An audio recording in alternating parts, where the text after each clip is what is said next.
है ये जो सिद्धांत आगे प्रमेयम हरिरेवई कहा, ये जो आगे कहा, और श्रुति में भी सर्वत्र जो भगवद रूपता बताई गई है वो भी यहाँ पर उसमें साधिका हो जाएगी। जी जी, यहाँ पे जो कार्यगत और कारणगत ऐसे प्रकार से हमने दो प्रकार से शक्ति को माना, शक्ति और धर्म को। तो फिर उसके अंदर जो कार्यगत जो रहेगा धर्म, तो वहाँ पे फिर उसको जब तक वो प्रकट नहीं हुआ कार्य, तो वो कारण में कार्य है ऐसा फिर पता कैसे चलेगा कि वो प्रकट होने के बाद हम ऐसा अनुमान करेंगे कि इसके अंदर वो कारण के अंदर कार्य था और उसके अंदर ऐसा धर्म था, इसके कारण वो प्रकट हुआ। नहीं, फिर से उदाहरण से स्पष्ट करो ना, क्या कहना चाहते हैं। जैसे कि बीज है, उसमें से वृक्ष प्रकट होगा। अब जब तक वो बीज है, सपोज ऐसा बीज कि हमें पता नहीं कि ये किसका है, तो उसके अंदर से कैसा वृक्ष या फिर पौधा जो प्रकट होगा वो हमें पता नहीं है। पर वो जब पौधा प्रकट हो गया, फिर उसके बाद हम अनुमान करेंगे कि ये बीज के अंदर इस प्रकार का पौधा विद्यमान था, कार्य विद्यमान था, तो इसके अंदर ऐसा आविर्भवन धर्म था।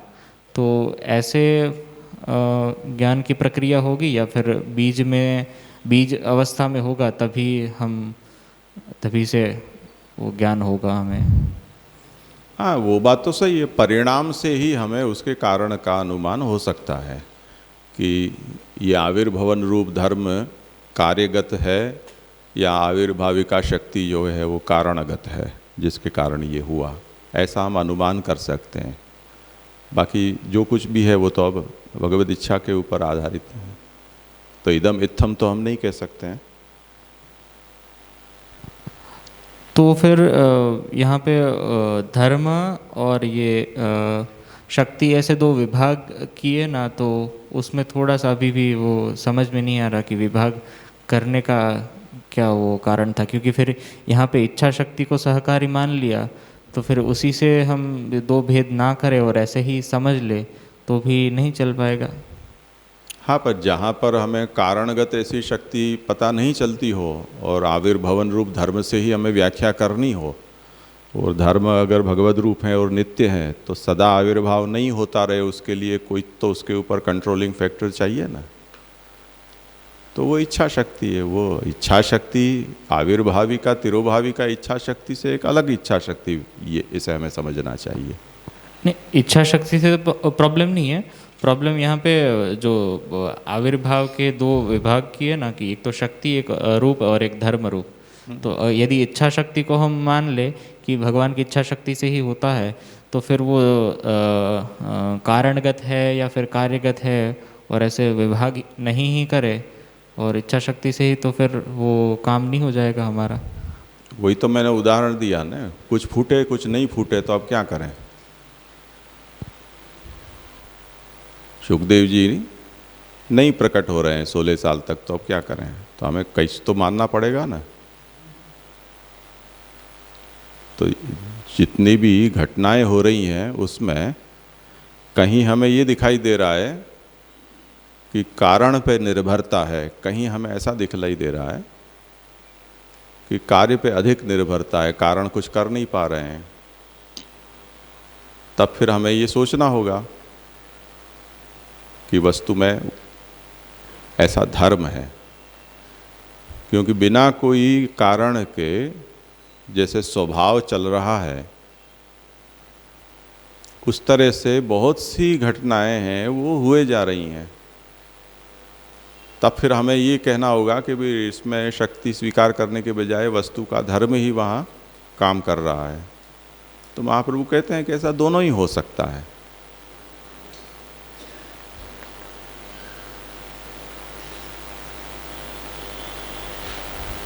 जैसे इससे पहले हमने प्रमेय प्रकरण में जो देखा कि स्वभाव क्या है, तो अब स्वभाव की व्याख्या कैसे करोगे। वो कैसे प्रकट होता है, कैसे लीन होता है। तो वो स्वभाव है वो भगवद इच्छा रूप वस्तु के धर्म के रूप में काम करता है, वस्तु के साथ प्रकट होता है, वस्तु के साथ वो शांत हो जाता है। अब वहाँ फिर शक्ति, आविर्भाविका शक्ति, कारणगत तो हम कहाँ से लाएंगे, वहाँ कोई कारण दिखता ही नहीं है। तब फिर हमें वहाँ ऐसे उसका समाधान करना पड़ता है।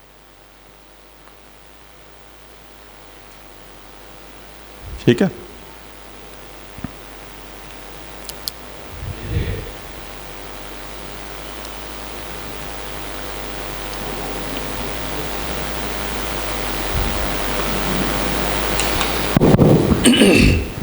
आम के बीज से तो आम नदी का नदी पेड़ भी उत्पन्न होगा। हाँ हाँ, तो आविर्भाव शक्ति का लिमिटेशन आ गया ना। ब्रह्म की जो शक्ति है उसमें लिमिटेशन नहीं है, पर ये जो कार्य हो रहा है उसमें लिमिटेशन आ गया ना। आम के बीज से आम का ही पेड़ होगा। हाँ तो वो कैसे फिर हमारा ये आविर्भाव शक्ति का कैसे प्लान का कारण ही होगा कि हम ब्रह्म नित्य है, सब कुछ नित्य होना चाहिए। वो हमारा हाइपोथेसिस था, अभी तो लिमिटेशन आ गया। तो वो लिमिटेशन भगवान की इच्छा से ही आया है, इसीलिए व्यवहार चल रहा है। अन्यथा ये हो जाएगा कि महेश भाई को एरंडा डालने हो और आम की गुठली डाल दे, तो किसी भी बीज से कुछ भी पैदा होने लग जाए तब तो फिर किसी का धंधा ही नहीं चलेगा। तो इसी विश्वास पर तो भगवान ने ये शक्ति का संकोच किया है। तो वो तो भगवान के द्वारा किया होने से वो लिमिटेशन कोई दोष रूप नहीं है, हमारे लिए तो उपकारक है।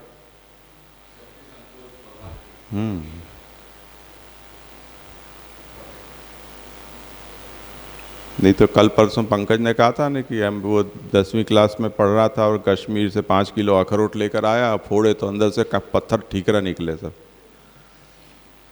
अखरोट निकला ही नहीं उसमें से। तो वहाँ आविर्भाविका शक्ति कुछ और काम कर रही है। कश्मीर में ऐसे भी अखरोट के पेड़ होते हैं कि जिसमें फल में से पत्थर निकले।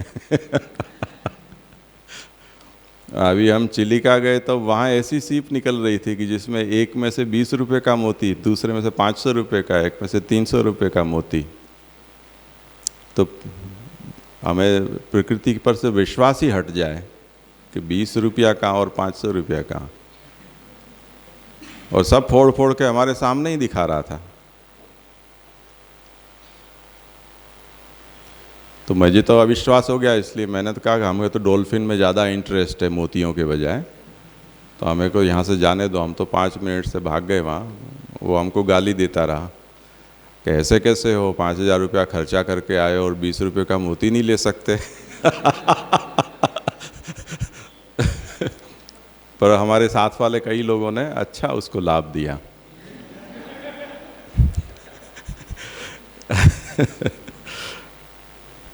जी जी नो जी जी जी जी फिर ये आविर्भाव और तिरोभाव की जो प्रक्रिया है, तो हमें ऐसा समझना चाहिए ना कि ये जो निरंतर चल रही है। जैसे कि बीज से हम अगर वृक्ष का एग्जाम्पल ले, तो बीज से वृक्ष बनते हुए वो बढ़ता भी तो है।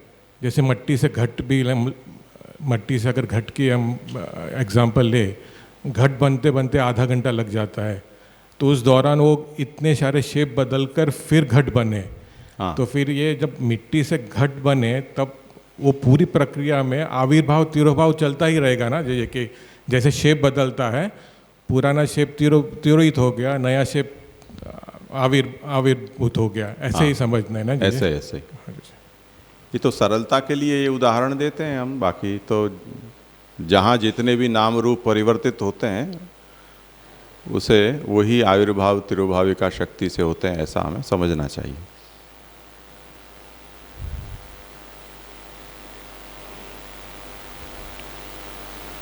कने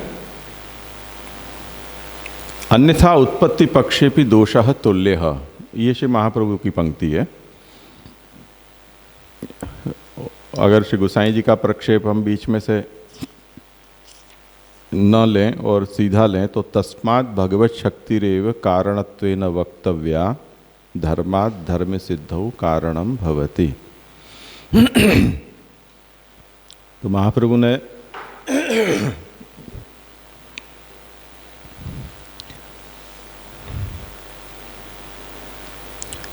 भगवान की शक्ति ही यहाँ कारणभूता है, ऐसा निर्णय दिया।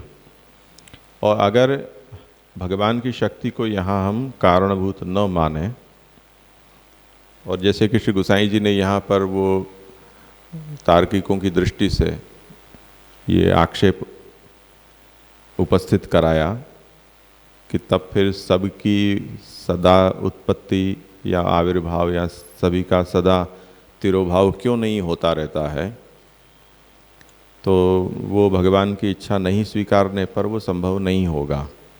इसलिए भगवान की इच्छा सहकृत आविर्भाव रूप धर्म या तिरोभाव रूप धर्म है, वो कार्य करते हैं, ऐसा हमें स्वीकारना चाहिए। और जो दोष तार्किक आविर्भाव तिरोभाव रूप धर्म के ऊपर खड़ा करते हैं, वही दोष तार्किकों के ऊपर उत्पत्ति नाश रूप जो धर्म है उस पर भी दिखाया जा सकता है। ये श्री महाप्रभु आज्ञा करते हैं कि अन्यथा उत्पत्ति पक्षे भी दोषः तुल्यः। वो कैसे? तो कहते हैं कि उत्पत्तिर्नाम कश्चन धर्मः। कोई वस्तु उत्पन्न हुई तो वस्तु में हमने उत्पत्ति रूप एक धर्म की कल्पना की। अब प्रश्न ये है कि वो उत्पत्ति रूप धर्म किस में है? स कस्मिन् धर्मिणी भवेत्। अब जो वस्तु पैदा नहीं हुई है उसमें वो वस्तु है तो वो पहले ही उत्पन्न हो चुकी है। तो जो आप आविर्भाव के ऊपर ये प्रश्न खड़ा कर रहे हो वही बात आपके उत्पत्ति नाश पक्ष में भी होगा। इसलिए आपके यहाँ तो ईश्वर इच्छा इसमें स्वीकारी नहीं जाती है, पर हम तो ईश्वर इच्छा मानकर इसकी व्यवस्था बतला सकते हैं। तो हमारे यहाँ जो अनवस्था होगी वो तुम्हारे यहाँ भी होगी। काल संबंधोपि धर्मः। ऐसे ही जैसे सभी वस्तु अपने अपने समय में पैदा होती है, काल का संबंध होता है। अतः यः कश्चिन् निरुच्यतां सो अवश्यम धर्म एव भवति इति धर्मी पूर्व सिद्धो वक्तव्यः। हम कभी भी कुछ भी उत्पत्ति नाश या आविर्भाव या तिरोभाव ऐसे किसी भी प्रक्रिया की व्याख्या हम करना चाहेंगे, उस समय काल आदि का संदर्भ आएगा। यानी कौन से काल में, किस रूप में, किस नाम से, कहाँ, ये। अब ये जितने भी प्रश्न हैं उनके उत्तर में हम जो भी दे देंगे वो उसकी एक क्वालिटी बनेगी। यानी उसके अंदर वो धर्म उसमें जुड़ेंगे। जितने धर्म जुड़ेंगे वो धर्मी की आकांक्षा रखेंगे कि वो धर्म किस में है, उसको पूर्व सिद्ध मानना हमें आवश्यक बन जाएगा। तो जो आप लोग आक्षेप आविर्भाव तिरोभाव के ऊपर खड़ा कर रहे हो वही बात यहाँ भी आपको स्वीकारनी होगी। इसी तरह घटो भवति इति कर्तरि प्रयोगश्च अनुपपन्न स्यात्। घट होता है, ये एक वाक्य है। अब जो होता है आप बोलोगे, उससे पहले तो घट बोल गए, तो होता है कब? तो आप बोल भी नहीं पाओगे। घटो भवति ये पद का भी प्रयोग आपके लिए करना संभव नहीं है, क्योंकि भवति क्रिया का कर्ता घट है और बिना कर्ता के क्रिया हो नहीं सकती है। तो भवति बोलने से पहले घट को आपको स्वीकारना आवश्यक है, तो आप बोल भी नहीं पाओगे। महाप्रभु जी एकदम मूड में है। भू सत्तायाम इति धात्वर्थश्च असंगः स्यात्। भू धातु का अर्थ होता है सत्ता। अब जो सत्ता जो है वो होता है। अरे होता है क्या? जो है उसमें होता है क्या? वो जो होना है उसका होता है कहने का मतलब क्या है? तो ये रिडंडेंट है। कहने का मतलब ये है कि अगर आप शब्द के अर्थ का विचार करोगे तो होता है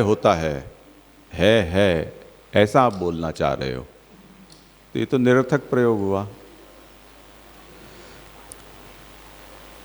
अनुत्पन्नो घटः नष्टो घटः इति व्यवहारश्च असंगः स्यात्। आप ये भी नहीं बोल पाओगे। नष्ट हो गया क्या? घट तो आ गया, नष्ट कहाँ हुआ?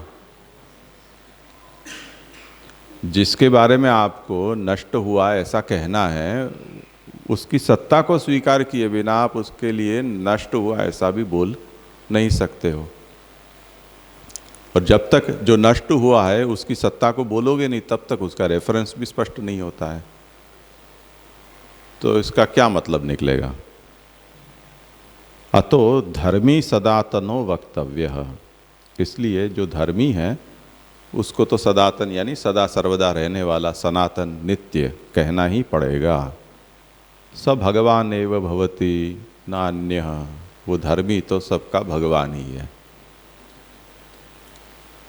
अद्वैत श्रुतिश्च धर्मिणा भगवत्वम अंगीकर्तव्यम।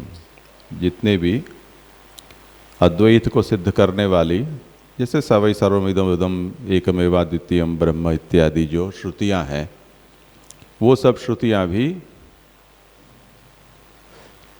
उनसे धर्मी भगवान है ऐसा ही उससे सिद्ध होता है। तो धर्मिणा भगवत्वम अंगीकर्तव्यम तदनु धर्माणामपि तेनैव न्यायेन भगवत्वम सेत्स्यति। जब धर्मी भगवान है ऐसा सिद्ध होगा, तब फिर उसके जो भी धर्म हैं उनकी भी भगवत्ता उसी न्याय से सिद्ध हो जाएगी। तो जितने भी ये आविर्भाव तिरोभाव या वस्तु के षड्भाव विकार आदि ये जितने भी कहे जाते हैं, वो सब भी वो सत के ही धर्म हैं और वो सनातन हैं। भगवान की इच्छा से जब इच्छा होती है तब वो भाव विकार प्रकट होते रहते हैं, लीन होते रहते हैं। इस तरह से उसे स्वीकारना चाहिए। अतो भ्रांतानाम बालानाम विचार सामर्थ्याभावात्। जो अच्छे बच्चे हैं, जो भ्रांत हैं, विचार करने में समर्थ नहीं हैं, और शब्दार्थौ उल्लंघ्य, शब्द और अर्थ इन दोनों की मर्यादा का उल्लंघन करके ये उत्पन्न हुआ, ये नष्ट हुआ, इस तरह से जो बोलते हैं, वो बच्चों के मत में दूषण दिखाना भी हमें तो समय फिजूल करना लगता है, ऐसा उपहास करते हैं। तो हम उनमें दूषण भी नहीं बताते हैं। बच्चों में क्या दूषण बताना। तो तात्पर्य ये है कि आविर्भाव तिरोभाव शक्ति वही मुरवैरिणः। ये आविर्भाव और तिरोभाव ये दोनों मुरवैरी की शक्तियां हैं। और आविर्भाव होने पर वो कारण में जो लीन कार्य है वो प्रकट हो जाता है।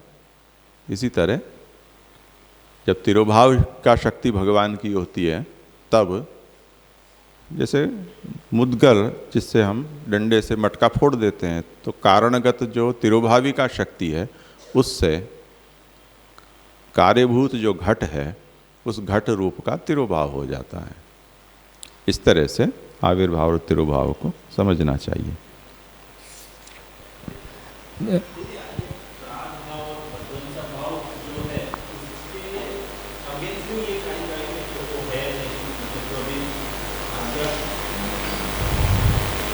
अभी जो ये महाप्रभु जी की जो उक्ति आई कि होता होता है, मतलब आप जो नहीं है उसको आप बोल रहे हो कि नहीं ऐसा नहीं बोल सकते क्योंकि वो है, ऐसा आपको कर्ता प्रयोग करना पड़ेगा। जैसे घट में आप आज्ञा की, ये घट है ऐसा बोलने के घट की सत्ता तो हमको स्वीकारनी पड़ेगी।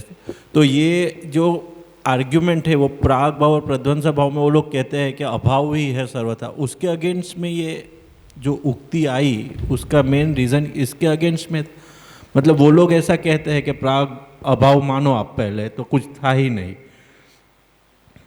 तो उसके अगेंस्ट में ये जो 3-4 आए वाक्य नहीं, ये जो श्री गोसाई जी ने पूर्व पक्ष बताया ना कि आविर्भवन एक धर्म है और वो धर्मी में उसे मानना होगा।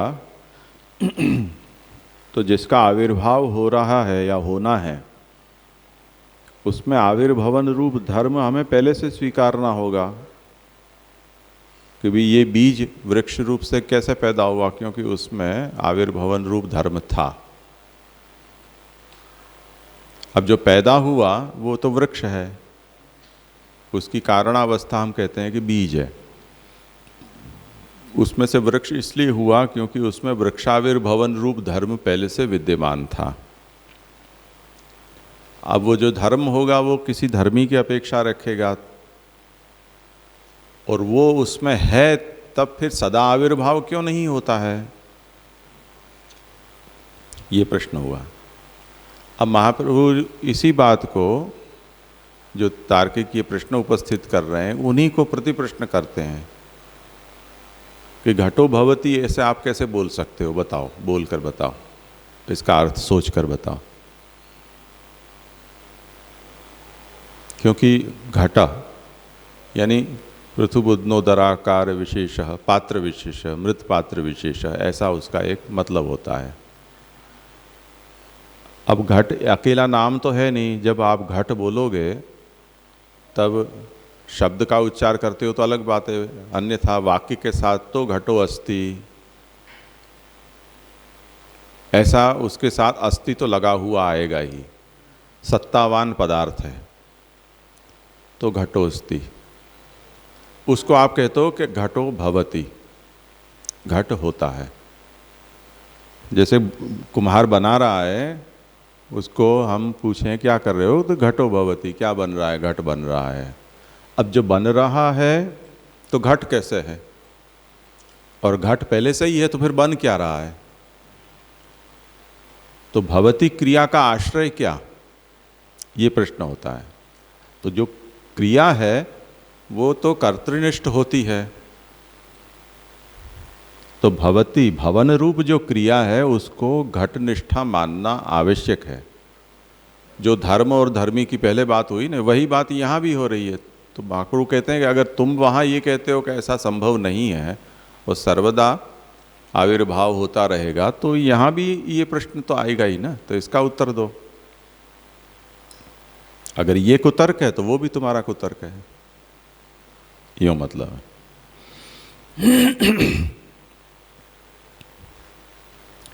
तो श्री महाप्रभु कहते हैं कि इसका विचार हम इसलिए आवश्यक नहीं मानते हैं। अब यहाँ महाप्रभु ने बड़ा ही मार्मिक शब्द का प्रयोग किया है, मुरवई ऋणः, ये दो मुरवैरी की शक्ति है। अब अचानक ये कहाँ से शब्द आ गया, तो उसका क्या अभिप्राय है भगवान के लिए मुरवैरी कहने का। तो कहते हैं कि मुरो दैत्यः पापात्मकः, मुर तो बड़ा पापी दैत्य था, तन निवर्तनार्थम आविर्भावो भगवतः, भगवान का उस पापात्मक दैत्य के निवर्तन के लिए आविर्भाव हुआ था। इसी तरह ये आविर्भाव तिरुभाव जो शक्ति है वो भी उस मुरवैरी भगवान की शक्तियाँ हैं। तो कहते हैं कि तथा सर्वत्र सर्व वस्तु स्वरूपेण तदनुद्गमे प्राप्त दोष परिहारार्थम तदुद्गमः इति सूचितम। महाप्रभु ये सूचित करना चाहते हैं कि सर्वत्र सर्व वस्तु स्वरूप से उसका उद्गम और अनुद्गम, भगवान का ही उद्गम होता है, भगवान का ही अनुद्गम होता है, यानी भगवान का ही आविर्भाव और तिरोभाव होता है। इसमें जो प्राप्त होने वाले जो दोष हैं, ये तार्किकों के द्वारा खड़े किए जाते हैं, ऐसे सब दोष, उनके परिहार के लिए ही यहाँ मुरवैरी का आविर्भाव हुआ है, ऐसा सूचित किया। आप कहते हैं कि मुरवैरी तो प्रकट हुए तो सब आनंद आनंद हो गया था, यहाँ क्यों नहीं हो रहा है। तो कहते हैं दुखं तु निर्वृत्य भाव इति तिरोभाव फलत्वात् न व्यभिचारः।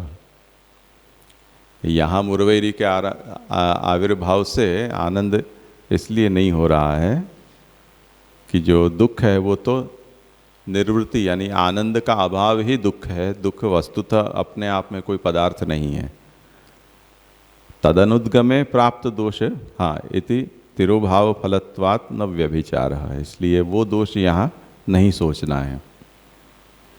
एवं सति सर्वसाधन वैयर्थ्यम आशंक्य शक्तिद्वयस्य तदधीनत्वं वक्तुम आदितः आरभ्य निरूपयति।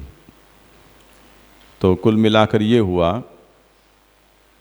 कि अगर इसी तरह से आविर्भाव तिरोभाव से सब कुछ होता रहेगा तब तो अपने आप ही सब कुछ हो जाएगा, तो स्वभाववाद जैसी स्थिति आ पड़ेगी। तो कहते हैं कि ऐसा नहीं होगा, क्योंकि ये दोनों ही शक्तियाँ तदधीन हैं, भगवान के अधीन होती हैं। इसलिए इसका जो मूल रूप है उसके आविर्भाव तिरोभाव से इस बात का निरूपण करते हैं कि भक्त्वात्याद्यो द्वितीयस्तु तदभावात्। भक्त्या तो आद्यो, आद्य यानी आविर्भाव, और द्वितीय यानी तिरोभाव। तो भक्त्यैव भगवान आविर्भवति, भक्ति होगी तो वहाँ वो भगवान की आविर्भाविका शक्ति है, तो भगवान भी आविर्भूत हो जाएंगे।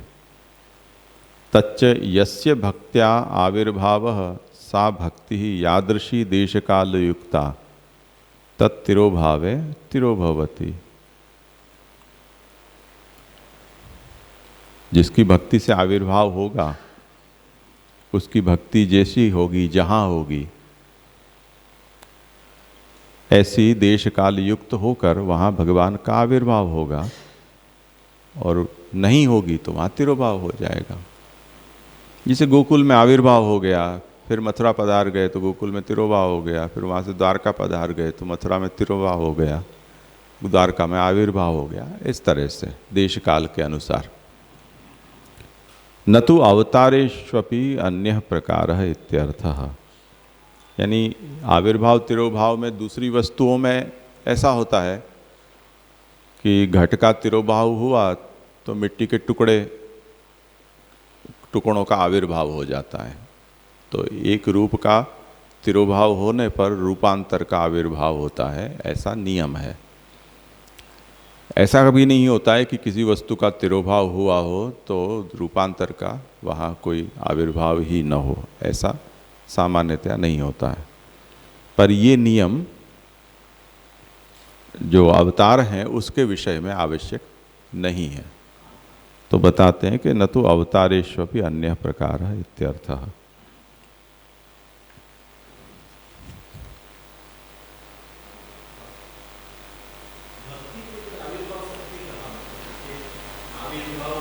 से भक्ति होगी तो प्रभु का आविर्भाव होगा, और नहीं होगी तो तिरोभाव होगा।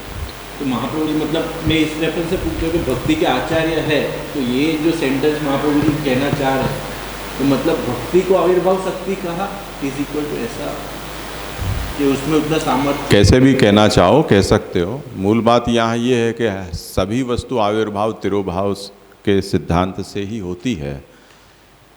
तो भगवान का आविर्भाव और तिरोभाव से शुरू करते हैं, पीछे बढ़ेंगे आगे और भी उदाहरण लेंगे। तो भगवान का आविर्भाव कैसे होता है? तो भक्ति से आविर्भाव होता है, भक्ति न होने पर तिरोभाव हो जाता है। तो एक ही व्यक्ति के सामने सुबह हुआ आविर्भाव, घंटा भर बाद तिरोभाव हो गया, तो वो भी संभव है, क्योंकि ऐसी भक्ति नहीं रही तो भगवान को जरूरत नहीं रही उसके सामने प्रकट रहने की, तो तिरोभूत हो गई। ऐसे तो भक्ति से आविर्भाव और भक्ति न रहने पर तिरोभाव, ऐसे। आविर्भाव तिरोभाव जो शक्ति है वो नॉर्मल में भी सामान्य रूप से भी काम तो कर ही रही है, लेकिन भगवत स्वरूप के रेफरेंस में भक्ति को लिया इस तरीके से। हाँ, भगवान की आविर्भाविका तो भक्ति है ही, उसमें तो कोई शंका ही नहीं है। ठीक है, यहाँ रखते हैं आज भी।